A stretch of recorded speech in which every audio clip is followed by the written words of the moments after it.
大家好，欢迎收看《震惊最前线》，无马看中国，我是主持人张宏林。再次感谢大家收看我们的节目。在1月6号的时候，澳洲跟日本他们签署了一个相互准入协定这是什么样一个协定？有人说它是有历史上的一些重要的意义有人说这会不会像是有点类北约组织这样的一个在亚洲地区的一些协议有人说没有这可能是对于美国他们觉得不给力这个会不会是一个担忧？所以自己要来做自保，做这个区域内的合作跟串联当然有不同的一些说法，但我们今天好好来探讨一下。那我们开心邀请到我们旅美学者，也是我们中国经济学家陈小龙博士。陈老师你好。你好，各位观众朋友们，大家好。是老师，我们刚刚也谈到了，就是说这一个所谓的相互准入协定的部分这个澳洲跟日本签订了，当然大家有不同的分析跟看法。当然有人就说这个相较于60年代这个美日安保条约来做一个比较，他们认为这次日本跟澳洲的这个协议涵盖的面向更广不只是在有关这个军事相互的一些合作，包含一些气候变迁包含一些经济相关的议题的面向都作为扩大。那有人就是说这个到底是怎么样的一些协议的这些内容会让大家认为说这是一个非常有历史指标的意义老师您怎么分析这个协定呢？日本和澳大利亚的这个协定它叫做互惠准入协定，它对台湾呢非常重要，对台海的格局也非常重要。但是可能大部分台湾人不了解为什么日本和澳大利亚要签订这样一个协议。至于说这个协定是历史性的，这个说法是澳大利亚广播公司1月7号发表报道的时候这样说的。澳广1月7号的报道标题就是澳大利亚和日本签署历史性安全协定。那么日本的首相岸田文雄是说呢，这个协议是划时代的。那么为什么说这个协议是历史性的？日本和澳大利亚呢没有详细的解释。我看呢有下面这样3个理由，都是从这个区域战略格局的角度来理解的。首先呢，就是这个协议和我们以前节目里讲过的美国的这个印太战略有关，更是与台湾有关。美国提出了防范东亚发生军事冲突的印太战略，其中主要的2个军事上的盟国呢，就是日本和澳大利亚。那这次日本和澳大利亚的防务协议是这2个国家主动协商订立的，而不是在美国主导下大力推动安排的。这说明呢，日本和澳大利亚这2个美国印太战略的主要军事盟友，前所未有的采取了积极主动的姿态，为进一步深化和落实美国的印太战略，各自跨出了重要的一步，让防范中共挑起台海冲突这个问题从外交姿态进一步推进到军事合作。那么日本和澳大利亚的这种前所未有的积极姿态是冷战史上从来没有过的。这就是说，这个协议呢是历史性的理由之一。在美苏冷战爆发的时候，美苏双方较量的前沿阵地在德国，我们以前在节目里讲过。当时美国的军力呢是全球独一无二的，它同时打赢了纳粹德国和大日本帝国。美国当时海军、陆军、空军都是世界最强的。而当时欧洲的国家经过2战，经济凋敝，军力疲弱，欧洲的防务呢只能靠美国。所以当时美国组织了北大西洋公约组织，团结欧洲各国，以美国为在欧洲的驻军为主要的武装力量来应对苏联的威胁。那个时候美苏冷战期间，美国是直接站在前线，那其他盟国是助阵。那另一方面，当时苏联实行共产党的封闭经济制度，和西方没有什么经济来往，所以东西方阵营之间只有单纯的军事对阵问题。而在军事对阵方面呢，美国实际上是站在前头，其他盟友跟在后头就可以了，他不需要美国的盟友们彼此在商量做各自的安排。但是中美冷战就不同了，前沿阵地在台湾，而中美之间，中国和亚洲其他国家，包括日本和澳大利亚在内，都和中国有密切的经济联系。因此美国防范中共这个印太战略就不像当年在欧洲那样能够一呼百应了，因为很多亚洲国家都是首鼠两端，只要战火不落到自己头上，就不想出来明确的站队。因此，虽然我们讲意识形态上针对中共的威胁，民主国家会有共识，但是呢，要亚洲其他国家，比如像韩国、新加坡、印度尼西亚这样一些有一点军事力量的国家，站出来挺台湾、反中共啊，它会有一定的难度。那么中共呢，也不断在用胡萝卜加大棒子，既威胁又利诱，想要减低东亚和东南亚国家对美国印太战略的公开支持。那么在这种情况下，美国也只能因势利导，逐步争取东亚和东南亚国家的支持。那么在这种局面下，日本和澳大利亚的这个协议，它不只是带头巩固美国的印太战略，为其他东亚和东南亚国家做出示范，而且是以印太地区领头国家的身份，主动开展印太地区的协调配合工作。比如澳大利亚和印度尼西亚之间是有一些隔阂的，而印度尼西亚对日本有相当程度的信任和合作，所以日本已经在印度尼西亚和南太平洋一些中共渗透的岛国展开了合作。那么这样的情形啊，以前从来没有出现在美苏冷战时期的欧洲，因此啊，这是对日本和澳大利亚这个协议啊，它具有历史意义的第二个原因。那还有第三个原因，就是日本和澳大利亚太平洋战争时期是敌对国家，那大日本帝国是侵略者，双方曾经血战在南太平洋的多个地方。那更重要的是，当年澳大利亚为了保家卫国，它一共720万人口的这个澳大利亚，前后动员了将近100万人参战，伤亡人数达到10万人。而日本的皇军呢，曾经屠杀过澳大利亚战俘的，激起了澳大利亚军队的强烈的报复心，所以日本皇军战败的时候，也有日本战俘被杀。那么有这样一个历史背景呢，现在澳大利亚和日本能够携手为维持印太地区做出积极贡献，就十分难得了。他们彼此是开创出了历史关系上新的一页，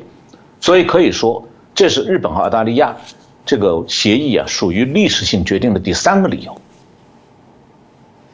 那澳大利亚广播公司的报道介绍说啊，澳大利亚和日本是在一场线上仪式上正式签订了一份历史性的安全协定，两国间呢正式建立起防务合作关系。澳大利亚总理莫里森还特地提到这样一段，他回忆起他和日本前首相安倍晋三一同站在澳大利亚的达尔文一处战争纪念碑前的时刻，说道：“那可能是我能记起来的最重要的时刻之一。和日本首相站在一起，纪念第二次世界大战中牺牲的澳洲士兵，我无法形容这种意义之重大。现在我们两个国家在几代人之后签署这样一份协议，这实在是意义非凡，令人动容。”他说的这段话就是对刚才讲的这个日本和澳大利亚开创历史关系新一页的感触。那么澳大利亚广播公司的报道特别说明啊，澳洲总理莫里森在议会内阁厅庄严地签署了这一份互惠准入协定。那么日本的首相岸田文雄是通过视频链接出席的。那在议事进行前数小时的一次新闻发布会上面，莫里斯讲啊，他说这项协定将让澳洲和日本的两国的部队在两个国家共同训练，使用对方设施，共同展开人道主义任务。然后他说，我们在各自能力和如何共同部署方面将完全协同。我并不是只是说在武装冲突的情况，我说的还包括在印太地区执行人道主义任务的情况。日本在这方面非常活跃，澳大利亚也一样。那莫里森说呢，这项安全协定作为日本唯一的互惠准入协定，凸显了两国之间的互信。这份协议实际上已经酝酿多年了，最初是在前总理 Tony Abbott 任内提出来的。莫里森说啊，为了签署这一里程碑式的协定，他多年来曾经和3任日本首相一道努力。那么日本驻澳大利亚大使叫山上信武，他说啊，鉴于日益恶化的安全环境，日本和澳大利亚首先能做的是增强威慑。那么以前在此这段之前呢，澳大利亚、日本、印度和美国呢已经组成了4方安全对话。另外呢，澳大利亚、英国和美国也建立一个叫奥库斯的联盟。澳大利亚有意通过这个联盟呢购买核动力潜艇。我看到澳大利亚有一个战略政策研究所是一个智库，它有个高级分析员叫 Malcolm Davis， 他说日本是认识到了坚定防御伙伴关系来威慑越来越有进攻性的中国的重要性。他说日本正在挣脱二战后这个使用军事力量设置的宪法枷锁，因为东京认识到它面临的来自中国的挑战。那更重要的是，人们担心中国将会在接下来几年内就台湾采取行动。这个协定还允许日本和澳大利亚在清洁能源和关键技术上合作。那日本的共同社是这样报道这个协议的。共同社说，日本首相岸田文雄和澳大利亚总理莫里森1月6号以视频会议的形式签署了有关日本自卫队和澳军联合训练的互惠准入协定。这个协定是规定联合训练的时候，这个派部队的相关的手续。两个人在签字以后举行了会谈，同意为实现自由开放的印度太平洋而协作，并且确认就包括美国和印度的四边机制展开合作。然后着眼于扩大军力的中国，他们两位发表了要写明加强防务合作的一个联合声明。日本共同社说呢，这是除了日美地位协定之外日本首次签署同类的协定。日本首相岸田文雄在签字仪式上强调说，这是让日本和澳大利亚安全合作迈上新台阶的划时代协定。那这个日本和澳大利亚的这个联合声明考虑到加强海洋活动的中国对东海和南海局势表示严重关切，强烈反对凭借力量改变现状的尝试和施压行动，还强调了台湾海峡和平稳定的重要性。那么最后我再介绍一下白宫那个国家安全委员会印太事务协调员那个 Kurt Campbell， 我们以前讲过他的。他1月6号出席了华盛顿的卡内基国际和平基金会的活动，然后在活动中他讲了美国目前的对华政策。他说，我们在过去的几年里看到的是中国针对澳大利亚的经济措施，在南海和东海、台湾海峡采取更果断的军事行为，在中印边境强大而危险的军事行动，战狼外交，对整个欧洲更具侵略性的态度。许多事情表明，中共正在挑战这个印太安全这个运作机制。那坎贝尔指出呢，美国并没有寻求全球霸权，而在帮助中国走向繁荣发展这方面，美国已经扮演过重要的角色。此外呢，美国创造和支持着整个印太地区的和平和繁荣。美国也开放自身的市场，对中国进行投资，向中国学生开放自己大学，在许多国际事务上和中国多届领导人合作。然而，过去10年中，由于各种原因，中国的力量和角色发生了变化。这些原因可能有些和习近平有关，也可能有其他因素也在起作用。是，我想老师刚刚所提到了有关这一次澳洲跟日本所签订的这样的一个协定大家可以脉络的来了解这些内容。当然，表象上我们看起来当然就是为了围堵中共势力的一些扩张但我们知道所有的一些行为一定都有一些可能考量这考量的部分，有人就说了，因为大家知道，从我们过去美中开始在做这些对抗以来，从经济、从军事、政治面向完全展开。有人就说了，这个到底要亲中、和中、亲美、亲中，包含经济跟价值之间的拉拔。有人说这样的一个协定可能都有一些不同层次的考量毕竟不管日本跟澳洲内部同样会有他们自己内部民众的一些观点、媒体的压力、在野党的一些压力对于他们是不是一意孤行，对于他们是不是过度的抗中，特别是澳洲在5、6月也准备进行大选所以有人说这也是一个非常重要的一个协定，各自可以帮日本跟澳洲，包含他们各自的总统跟这些首相可以来稳定一下内部，让他们知道说这是一个国际的一个趋势的一些发展真的是如此吗？老师您怎么看呢？我先来介绍一下日本岸田内阁目前的国防政策和中国政策是不是能够得到日本民众的认同，因为这在民主国家是个重要问题。那我呢就只举2个民调来说明情况。第一个呢是法国的国际广播电台报道的，那就是日本有一个非营利组织叫做 NPO， 和中国的国际出版集团两家呢，在去年8月到9月共同实施了第17届中日联合舆论调查。那采取问卷和面对面访谈的方式，在日本的抽样呢是1000个日本人。那这项调查显示，91%的日本民众对中国印象不佳，只有2.6%的日本人认为目前中日关系好，认为中日关系恶化的民众，日本民众有54.6%。那第二个民调呢，是美国卡内基国际和平基金会今年发布的民调报告。那么根据美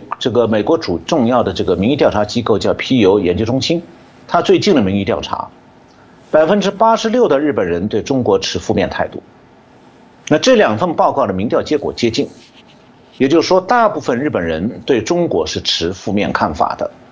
所以啊，无论是上一届日本的菅义伟内阁，还是这一届的岸田内阁，他们的对中国的国防政策都没有遇到民意的强烈反弹。实际上，岸田内阁上台以后，他针对日本加强国防，采取了一系列大动作，日本国内也没有民众的大规模抗议游行。这里我要介绍一下，日本的公共电视台 NHK 去年年底在日本国内节目当中推出了一个叫做以台海危机为主题的特别节目，标题是台湾海峡发生了什么事？美中新冷战下的日本。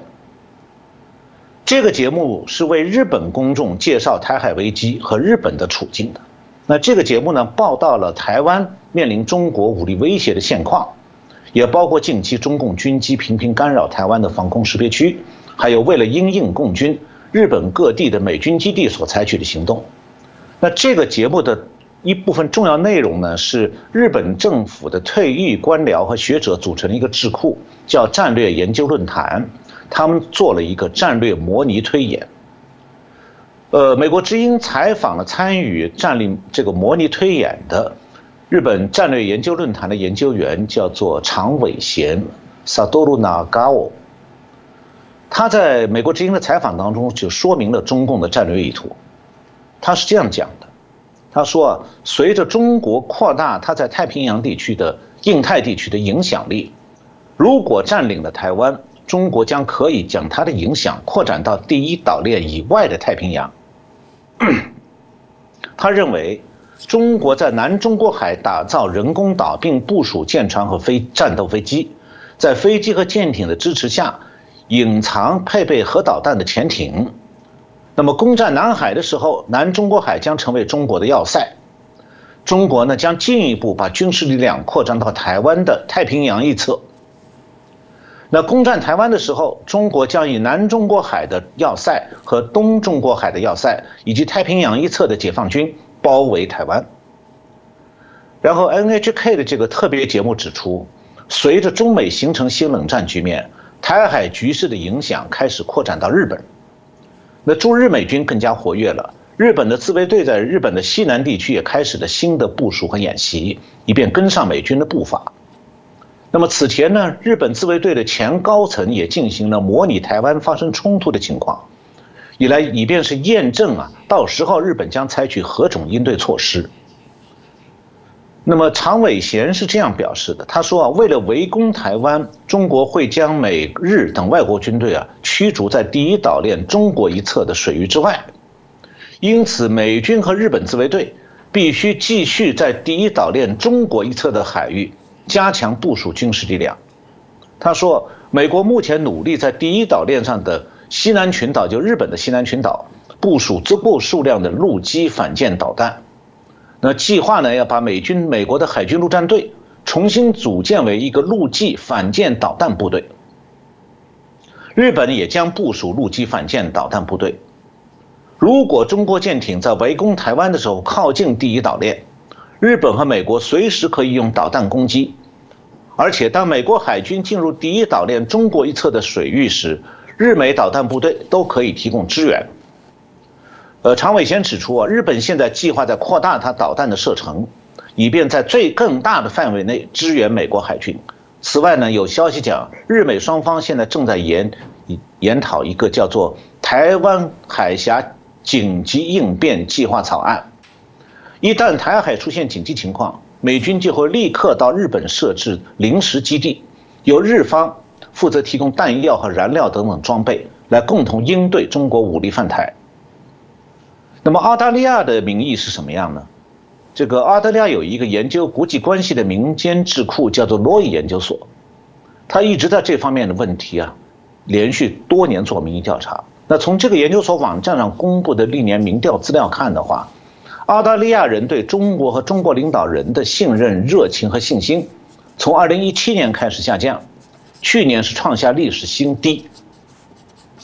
那历史上澳大利亚人对中国的经济增长看法是比较积极的，但去年的民调当中，连这一点也转向消极看法。那这个罗伊研究所的民调显示，澳大利亚和中国之间的经济和政治争端已经留下了明显的印记。一个明显的转变是，大多数澳大利亚人，就是占63%，现在认为中国对澳大利亚的安全威胁更大，比2020年，比1年前大幅度增加22个百分点。那现在澳大利亚只有34%的人表示中国更像是澳大利亚的经济伙伴。那么这个比例呢，比2020年是降低21个百分点。现在93%的，就是几乎所有澳大利亚人都认为，中国在我们地区的军事活动让他们对中国的看法产生了负面影响。这种看法比2016年增加14个百分点。现在澳大利亚只有5%的人认为中国的军事活动产生了积极影响。那么这种澳大利亚人民对军事活动的担忧可能导致越来越多的澳大利亚人会认为说，中美之间在台湾问题上的军事冲突是未来10年对澳大利亚切身利益的重大威胁。那大多数澳大利亚人，就是56%，认为说澳中关系是对澳大利亚切身利益的严重威胁。另外2020年11月还有另外一项调查，在那个调查当中，82%的，就8%的澳大利亚人表示，他们担心中国对澳大利亚政治进程的影响。这种担心的比例比2018年增加了19个百分点，这也进一步证明了澳大利亚人对中共看法的恶化。那么澳大利亚的民意基本上和日本差不多，对中共威胁印太地区安全的一系列谋划都有清晰的认知。那么同时，澳大利亚和日本的民意对中共主动放弃对外扩张也毫不抱有期待。因此澳洲政府目前关于加强国防和印太地区维持稳定的参与这方面的决策，在相当程度上是反映了大部分民意的。最近这个澳大利亚有一个战略智库战略政策研究所发表了一篇文章，标题叫做《深化澳日关系，向中国传递强烈信息》。这篇文章解释了澳大利亚和日本最近刚签订这个协议的意图。文章是这样提的，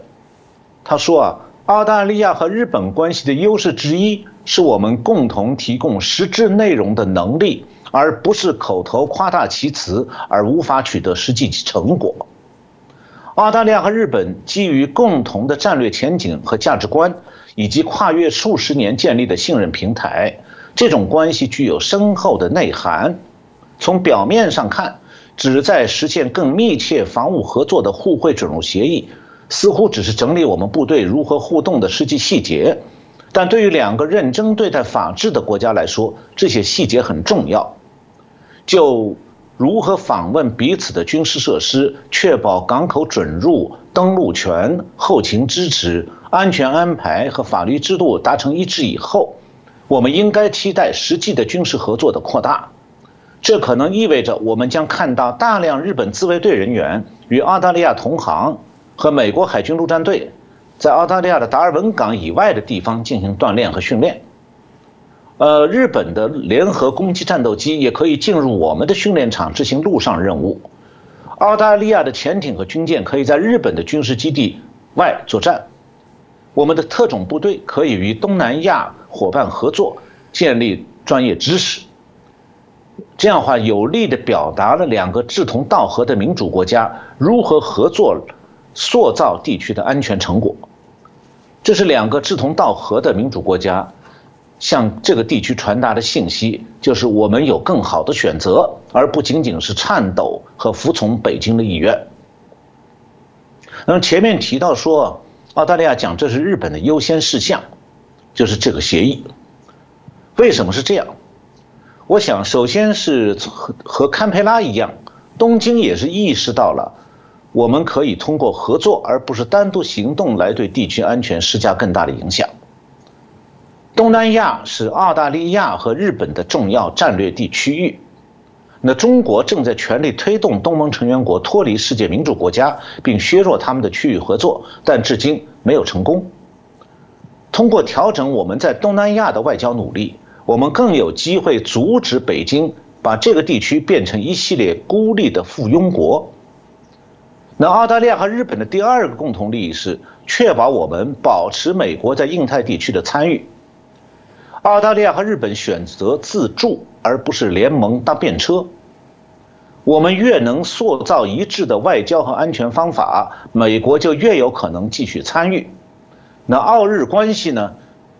将成为对抗威权主义的安全关键。是老师刚刚提到的这些内容，我就在想到了，因为当然，我们看起来美国一开始就希望从过去川普的时候，大家有说他比较孤鸟，到拜登就希望说做国际的串联，他上任后也跟各国不断的做一些接触，所以看起来现在的状况。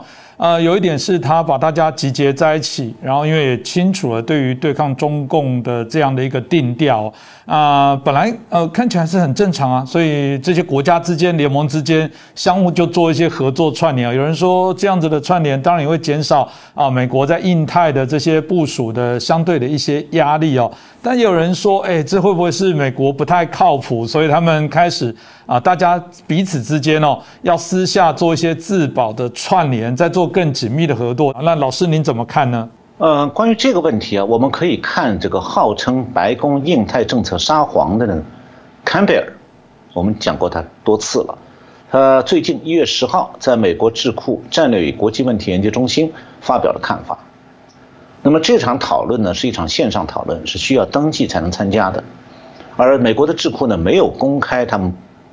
们当时讨论的内容。不过路透社对坎贝尔的发言做了简短的报道。据路透社报道呢，这个坎贝尔就是白宫的印太地区协调员，他表示说，太平洋很可能是世界上最有可能出现战略意外的地区。美国在太平洋地区拥有巨大的道德、战略和历史利益，但帮助该地区做得还不够。那我的看法是确实美国是稳定印太地区局势的主要力量，也是中美冷战当中能够有效阻止中共对外扩张野心的主要力量。那这种状态就决定了民主国家的联盟是必须和美国共同努力来应对中共的威胁。但是呢，正是由于美国做的还不够，所以印太地区的美国盟友们，像日本和澳大利亚，就需要自己进一步来增强积极的合作，而不是消极被动的等待美国的安排。那日本和澳大利亚的这个互惠准入协定就标志着日本和澳大利亚正在主动推进印太地区民主盟友之间的紧密合作。那这种日本和澳大利亚的这种做法彰显出来就是中美冷战和美苏冷战不同的地方。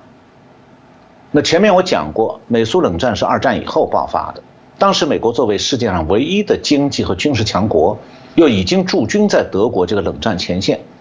所以美国当时不仅仅是明确表态要对抗苏联的威胁，而且已经在那个冷战前沿地带部署了足够强的军力。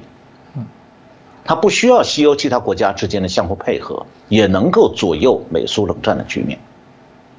那中美冷战开战的第1年呢，情况这个还不错，因为川普总统对中共的反击是十分坚决的。但拜登进入白宫以后，他对中共的态度要比川普软化一些。当然，他也通过外交压力，让中共在军事活动和对外威胁方面稍微有些收敛。但是，正如坎贝尔讲的，美国做的还不够。那我的看法是，其中的原因主要是2个方面。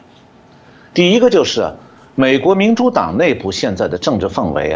与2战之后美国民主党的情况大不相同。上个世纪80年代，美国民主党从欧洲进口的那套政治正确的路线，它的基本理论背景其实就是马克思主义。所以啊，美国民主党出现了意识形态上与中共同源这样一个问题。那么意识形态上的同源，又导致美国许多民主党左派对中共是惺惺相惜的。那再加上美国教育文化界拥抱熊猫派的宣传和鼓噪，拜登又刻意要和川普总统的对中共政策拉开距离，这就导致民主党的行政当局啊对中共的态度多少有一些暧昧。那第二个因素呢，就是美国民主党为了巩固在国会山的多数位势，想尽办法要扩大票源，为此就推出了一系列国内政策，比方讲大规模的这个等于花钱买非法移民，这就造成了挤压军费的结果。所以啊，中美冷战进入第2年以后，就是进入拜登上台的第1年，美国的应对啊显得有点力不从心。那么对这种状况，日本和澳大利亚是看得很清楚的，所以他们不能再被动的等待美国的安排和部署，而是自己加强合作，先做起来。那台湾立法院1月11号3读通过这个5年海空战力提升特别预算，强化国防能力，应对中共对台湾的军事威胁，也属于和日本、澳大利亚同步的决策。去年9月的时候，美国和英国和澳大利亚签署了澳大利亚、英国、美国3边安全合作协议，就是那个奥库斯，帮助澳大利亚获得核动力潜艇以后啊，美国和澳大利亚还在进一步加强军事联盟，以对抗中共在印太地区不断扩大的实力。1月10号的时候，悉尼先驱晨报报道说，澳大利亚准备耗资35亿美金，向美国购买120多辆坦克和各种装甲车辆。这是堪培拉对陆军进行重大升级改造的一部分，也是澳大利亚和美国加强军事联盟，对抗日益咄咄逼人的中共的最新迹象。那澳大利亚要准备购买75辆新的埃布拉姆斯主战坦克，29辆清除爆炸物的突击破障车，17辆突击架桥车，还有6辆额外的装甲救急车。美国是去年已经批准这笔交易了，那第一批车辆将在2024年交付，2025年投入使用。那日本现在的决策也非常坚决果断。我看到美国有一位空军情报官叫 Ryan Ashley， 他去年11月在防务事务论坛岩上战争 War on Rock， 在这个网上发表文章表示，他说日本过去几十年里头，在台湾问题上一直是保持比美国更加模糊的立场，也从来没有制定类似于美国台湾关系法那样的法律。日本政府甚至常常压制它内部有关力挺台湾的任何公开声明，它是要把与中国的经济关系置于地缘政治之上。然而目前东京的对台战略正在发生急剧变化，这是目前台海安全最重要的事态发展。他认为日本现在越来越多的表示，他们希望将台湾作为一个民主国家来保护，包括加入对台湾的军事防御。他认为与最近宣布的这个美澳潜艇协议相比日本的转变可能让中国在短期内更加难受。正好呢，美国之音1月11号也报道，这个报道的标题是日本拟扩大重组对美军支持，加深介入台海防务。这个报道介绍了一系列具体细节。报道说，最近的一系列迹象表示日本在美日同盟中的角色和使命开始大幅度演变。在最近刚刚结束的美日外长、防长会议上，日本对加强日美军事联盟应对台海地区的军事威胁做出了新的重要承诺，包括美日设施的联合使用、扩大重组对美军支持，以及加强自卫队在日本西南群岛等地区的战备。那日本的防卫省在会后发布的会议概要当中说呢，日本将大幅度增强地区防卫能力，美国对中国武力犯台的任何有效反击都离不开日本自卫队的支持，包括全面使用台海附近的日本岛屿。美国近年来一直强烈期待日本携手共同应对台海冲突，但是呢，对日本来讲，这样做也就意味着暂时日本这些岛屿可能遭到中国的袭击，因此它以前是比较谨言慎行的。与美国针对台湾防御的合作呢，日本常常保持一些距离。但是最近，日本正在加速推进中国极为忌讳的日美军事一体化，而日本的介入是近年来台海战略格局演变当中最重要的进展，可能会令共军犯台的难度和成本大幅度上升。日本的西南诸岛是指的是它那个从鹿儿岛县，就是卡古西马，到冲绳县 Okinawa 中间有200多个岛屿，是其中呢可以供日本自卫队和美军使用的，一共有40来个。那么这些岛屿都可以让美军的海军陆战队设置临时的攻击用的军事据点。那日本自卫队和美军呢，已经制定了一个台湾出现突发事态以后两国联合作战的计划草案。这个草案是要落实美国海军陆战队的远征前进基地作战构想。那美军呢，将利用日本的西南诸岛，化整为零，突破中国岸基打击量构筑的反介入地带。日本已经开始建设靠近台湾的那个石垣岛上的飞弹发射基地。石垣岛是在台湾东边，距离台湾是只有322公里。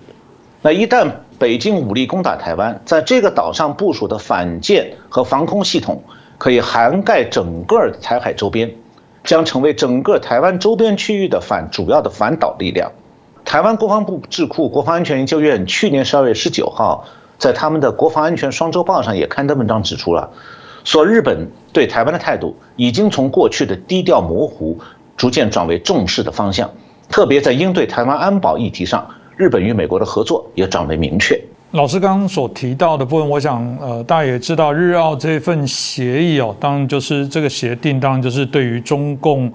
的一个围堵哦，这个大概也是我们看起来现在美中对抗里面所延伸必然的一个现象哦。我想中共一定会非常的不开心跟不高兴哦，大家也很好奇这份协定未来到底会造成整个中国的哪些的一些影响哦。那大家也会好奇中共会做什么样的一些反制哦，特别是大家会反问一个问题，那中国没有盟友吗？像当日澳也在做这样的结盟，日澳美在做结盟，亚太地区在做这些串联整合的时候，那中国的盟友在哪里？中国没有盟友吗？老师怎么看呢？日本和澳大利亚签订这个深化双边防务合作的协定啊，再加上日本和澳大利亚各自增强自己的国防能力，都直接构成对中共的军事压力。最近啊，美国有个智库兰德公司的有一位专家是中国和日本问题专家，他叫 Scott Harold， 他告诉美国之音，在美国一旦卷入台海冲突的情况下，美军几乎肯定会以日本为基地行动。那中国的军事规划者呢，几乎肯定早就认识到了，任何与台湾的军事冲突都不可避免的会变成与美国和日本的军事冲突。那日本近来的所作所为，可能会大大的削弱解放军监视台海、瞄准和打击的能力。同时呢，中国也要努力来保护自己用来征服台湾的这些资源，免遭日军的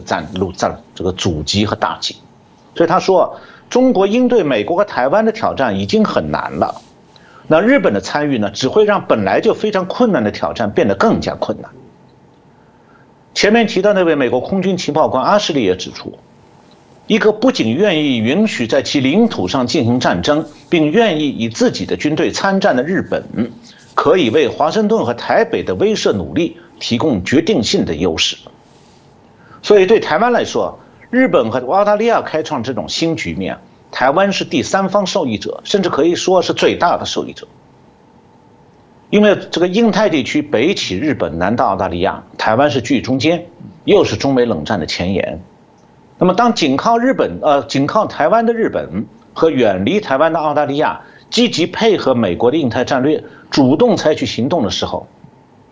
它无疑就可以分散中共海军的军力，迫使中共要做出南应北抗的海军部署，就是南面应付澳大利亚，北面要抗美军和日本。那么这就相应的减轻了台湾的压力。那这种宝贵的战略上的支持是台湾求之不得的，也是中共深为头痛的。那我去年在一系列文章和节目当中都谈到，中共强占南海的公海海域，建造人工岛，筹建军事基地，军事上的战略目的呢，就是要把南海内海化，作为它海军基地的海军舰队的后方安全基地。因为中共的渤海湾还有青岛、舟山等等港口，不但水深有限，而且离台湾和日本的西南群岛很近，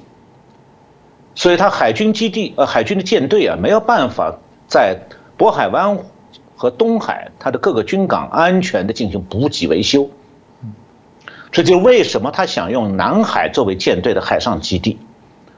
我们都知道，太平洋战争的时候，日本的联合舰队有一个安全的濑户内海做海上基地，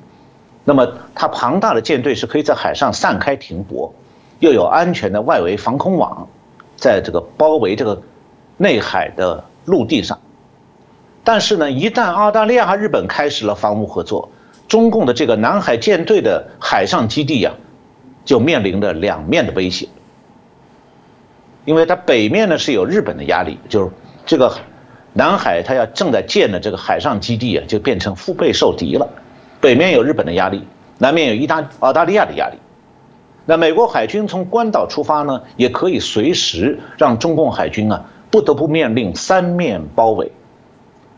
面临三面包围的情况下，共军就必须重新构建它的战略和战术，难度就成倍的上升。刚才主持人问中共在印太地区有盟友吗？我想啊，除了北韩这个政治上靠不太住，军事上没多大用的个穷小弟，中共没有盟友，他是一头孤狼。我看到这个德国的《时代周报》Die Zeit 去年9月30号刊登过一篇文章，标题就是“强大的孤独”。那么德国之声是介绍了这个作者，他叫